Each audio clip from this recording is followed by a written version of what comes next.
നമസ്കാരം. ഇറാന്റെ വെടിക്കെട്ടിൽ നാണം കെട്ട് തലയൂരിയ ട്രംപിനെ ഗൾഫ് രാജ്യങ്ങൾ തടവിലാക്കും.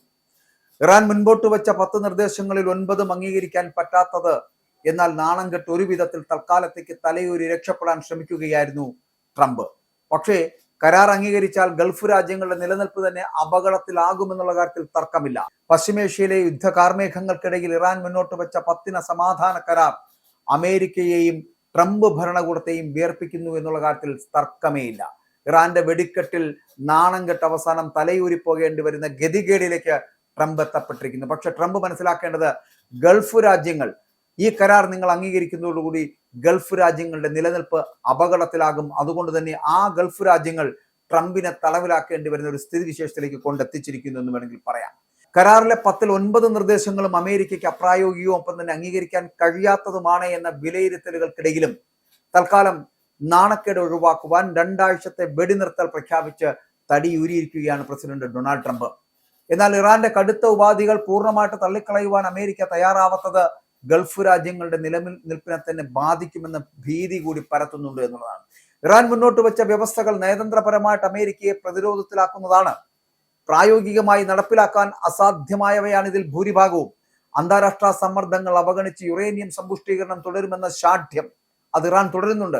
പതിറ്റാണ്ടുകളായി പശ്ചിമേഷ്യയിൽ അമേരിക്ക പുലർത്തുന്ന സൈനിക മേധാവിത്വം അത് അവസാനിപ്പിച്ച് ഗൾഫ് രാജ്യങ്ങളിൽ നിന്ന് സേനയെ പിൻവലിക്കണമെന്ന ആവശ്യം, ഇറാന്റെ ആവശ്യം, കൂടാതെ ഹിസ്ബുള്ള ഉൾപ്പെടെയുള്ള ഇറാൻ അനുകൂല സായുധ ഗ്രൂപ്പുകൾക്കെതിരായിട്ടുള്ള നീക്കങ്ങളിൽ നിന്ന് അമേരിക്ക പിന്മാറണം, ഉപരോധങ്ങൾ പിൻവലിക്കുന്നതിനൊപ്പം തന്നെ ഇതുവരെ ഉണ്ടായ നഷ്ടങ്ങൾക്ക് ഭീമമായിട്ടുള്ള നഷ്ടപരിഹാരം നൽകണം. ഈ നിർദ്ദേശങ്ങളൊന്നും തന്നെ സത്യത്തിൽ അമേരിക്കയ്ക്ക് അംഗീകരിക്കാൻ കഴിയുന്നതാണോ?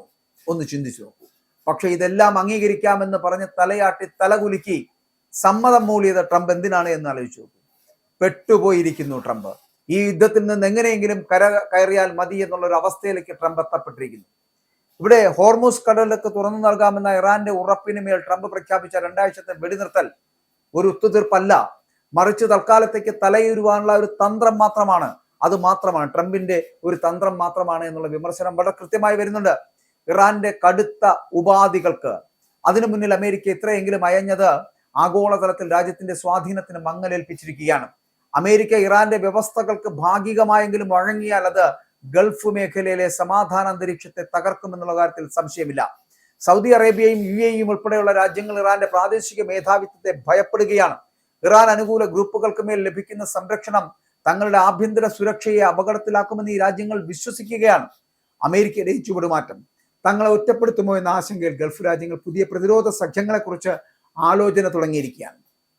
ചുരുക്കത്തിൽ ഇറാന്റെ നിബന്ധനകൾ അംഗീകരിക്കുവാൻ കഴിയില്ലെന്ന് പറയുന്നതിനൊപ്പം തന്നെ വെടിനിർത്തലിലൂടെ ഒരു കരാറിലേക്ക് വാതിൽ തുറന്നിടുന്നത് ട്രംപിന്റെ രാഷ്ട്രീയ നിലനിൽപ്പിന് വേണ്ടിയുള്ള നാണംകെട്ട കളിയാണ് എന്നുള്ള വിലയിരുത്തപ്പെടുതൽ വരുന്നുണ്ട്. വിമർശനങ്ങൾ അതിലേറെ വരുന്നുണ്ട്. അമേരിക്കൻ പ്രസിഡന്റ് ഡൊണാൾഡ് ട്രംപ് ഈ നിർദ്ദേശങ്ങൾ പ്രവർത്തനക്ഷമമായ അടിസ്ഥാനം എന്ന് വിശേഷിപ്പിക്കുകയും 2 ആഴ്ചത്തെ താൽക്കാലിക വെടിനിർത്തൽ പ്രഖ്യാപിക്കുകയും ചെയ്തത് എന്തിനു വേണ്ടി എന്നുള്ള ചോദ്യത്തിന് മൗനമാണ് മറുപടിയാകുന്നത് ട്രംപിൽ നിന്ന്. ഇറാൻ മുന്നോട്ട് വെച്ച പ്രധാനപ്പെട്ട 10 നിർദ്ദേശങ്ങൾ എന്ന് പറയപ്പെടുന്ന ഇവയൊക്കെയാണ്. യുറേനിയം സമ്പുഷ്ടീകരണം, ഇറാന്റെ ആണവ പദ്ധതിയുടെ ഭാഗമായുള്ള യുറേനിയം സമ്പുഷ്ടീകരണം തുടരാൻ അമേരിക്ക സമ്മതിക്കണം. 2, ഇറാന്റെ മേലുള്ള പ്രാഥമികവും ദ്വിതീയവുമായിട്ടുള്ള എല്ലാ സാമ്പത്തിക ഉപരോധങ്ങളും പൂർണ്ണമായിട്ടും നീക്കം ചെയ്യണം.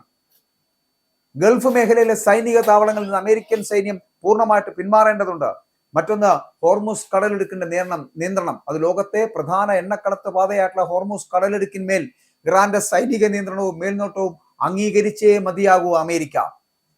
ലെബനനിലെ ഹിസ്ബുള്ള ഉൾപ്പെടെയുള്ള ഇറാന്റെ സഖ്യകക്ഷികൾക്കെതിരായിട്ടുള്ള ഇസ്രായേലിന്റെയും അമേരിക്കയുടെയും ആക്രമണങ്ങൾ അവസാനിപ്പിക്കണം. മറ്റൊന്ന്, നഷ്ടപരിഹാരം നൽകണം എന്നുള്ളതാണ്. ഉപരോധങ്ങൾ മൂലമുണ്ടായിട്ടുള്ള സാമ്പത്തിക തകർച്ചയ്ക്കും യുദ്ധക്കെടുതികൾക്കും അമേരിക്ക നഷ്ടപരിഹാരം നൽകണം. ഇത് നേരിട്ട് പണമായിട്ടോ അടിസ്ഥാന സൗകര്യ വികസനത്തിനുള്ള സഹായമായിട്ടോ ചെയ്യണമെന്നുള്ള ഉപാധിയാണ് മുന്നോട്ട് വെച്ചത്. ഇനിയുമുണ്ട്. വിദേശ ബാങ്കുകളിൽ മരവിപ്പിക്കപ്പെട്ട ഇറാന്റെ എല്ലാ സാമ്പത്തിക ആസ്തികളും ഉടൻ വിട്ടു നൽകണം. ഭാവിയിൽ ഇറാന്റെ ഭൂപ്രദേശത്തിന് നേരെ യാതൊരു വിധത്തിലുള്ള സൈനിക ആക്രമണങ്ങളും ഉണ്ടാവില്ല എന്ന് അമേരിക്ക ഉറപ്പ് നൽകണം. കൂടാതെ ഹോർമൂസ് കടലിടുക്കിലൂടെ കടന്നു പോകുന്ന കപ്പലുകളിൽ നിന്ന് ഓരോന്നിനും ഏകദേശം 2 മില്യൺ ട്രാൻസിറ്റ് ഫീ ഈടാക്കുവാനുള്ള അവകാശം ഇത് ഒമാനുമായിട്ട് പങ്കിട്ട് ചെയ്യാൻ തയ്യാറാണ് എന്നുള്ള ഉപാധി കൂടി മുന്നോട്ട് വെക്കുന്നു. UN സുരക്ഷാ കൗൺസിൽ പ്രമേയം ഈ കരാറിലെ വ്യവസ്ഥകൾ ലംഘിക്കപ്പെടാതിരിക്കുവാൻ ഐക്യരാഷ്ട്രസഭയുടെ സുരക്ഷാ കൗൺസിൽ മുഖേന ഇതിന് അന്താരാഷ്ട്ര നിയമസാധ്യത നൽകണമെന്ന് കൂടി വാദിക്കുകയാണ് ഇറാൻ. ഈ നിർദ്ദേശങ്ങളിൽ ഭൂരിഭാഗവും, പ്രത്യേകിച്ച് ഒരു 9 എണ്ണം അമേരിക്കയ്ക്കും ഇസ്രായേലിനും നിലവിൽ അംഗീകരിക്കാൻ കഴിയാത്തവയാണ് എന്ന് രാഷ്ട്രീയ നിരീക്ഷകരടക്കം വിലയിരുത്തപ്പെടുമ്പോഴും അത് അംഗീകരിച്ചുകൊണ്ട് ഇപ്പോൾ ഇവിടെ താൽക്കാലികമായിട്ടൊരു വെടിനിർത്തൽ പ്രഖ്യാപിച്ചിരിക്കുകയാണ് ട്രംപ്. ഗൾഫിൽ നിന്നുള്ള അമേരിക്കൻ പിന്മാറ്റവും ഹിസ്ബുള്ളയെ സംരക്ഷിക്കണമെന്ന ആവശ്യവും മേഖലയിലെ സൈനിക സന്തുലിതാവസ്ഥയെ തകർക്കുമെന്ന് ടോബിയാസ് എൽവുഡ് പോലുള്ള പ്രമുഖർ വിമർശിക്കപ്പെടുകയും ചെയ്തിട്ടുണ്ട്. ഗൾഫ് രാജ്യങ്ങളുടെ നിലനിൽപ്പ് എന്ന് പറയപ്പെടുന്ന അപകടത്തിലാവുന്ന ഒരു സാഹചര്യത്തിലേക്ക് എത്തപ്പെടുന്നു. ഇറാന്റെ സൈനിക മേധാവിത്വം അംഗീകരിക്കുന്നത് സൗദി അറേബ്യ, UAE തുടങ്ങിയ രാജ്യങ്ങളുടെ സുരക്ഷയെ അപകടത്തിലാക്കുമെന്ന് വിലയിരുത്തപ്പെടുന്നുണ്ട്. ട്രംപിന്റെ വെടിനിർത്തൽ പ്രഖ്യാപനം എന്ന് പറയപ്പെടുന്ന അമേരിക്കയുടെ നാണംകെട്ട പിന്മാറ്റമാണ് എന്നും ഇറാന്റെ കടുത്ത ഉപാധികൾക്ക് മുന്നിൽ കീഴടങ്ങലാണ് എന്നുള്ള വിമർശനമടക്കം വരുമ്പോഴും സത്യത്തിൽ ഇറാൻ വെടിപൊട്ടിക്കുകയായിരുന്നു. ഇറാന്റെ വെടിക്കെട്ടിൽ നാണം കെട്ട് തലയൂരി ട്രംപ് രക്ഷപ്പെടുകയായിരുന്നു. പക്ഷെ അതേസമയം ട്രംപിന്റെ രക്ഷപ്പെടൽ അല്ലെങ്കിൽ ട്രംപിന്റെ ഈ കരാർ വ്യവസ്ഥകളിലെ അംഗീകാരം എന്ന് പറയപ്പെടുന്നത് ട്രംപിന് വേണ്ടിയിട്ട് തലകുലുക്കി നിന്ന ഗൾഫ് രാജ്യങ്ങളെ ഇപ്പോൾ തടവിലാക്കുന്ന തരത്തിലേക്ക് എത്തിയിരിക്കുന്നു. അതുകൊണ്ട് തന്നെ ഗൾഫ് രാജ്യങ്ങൾ എല്ലാവരും കൂടെ ചേർന്ന് പുതിയൊരു സഖ്യം രൂപീകരിക്കപ്പെടും. അതിൽ ട്രംപിനെ അടക്കമുള്ളവരെ തടവിലാക്കുവാനുള്ള ചില സന്ദേശങ്ങളും നിർദ്ദേശങ്ങളുമായിരിക്കും ഗൾഫ് രാജ്യങ്ങൾ ഇനി കൈക്കൊള്ളാൻ പോകുന്നത്.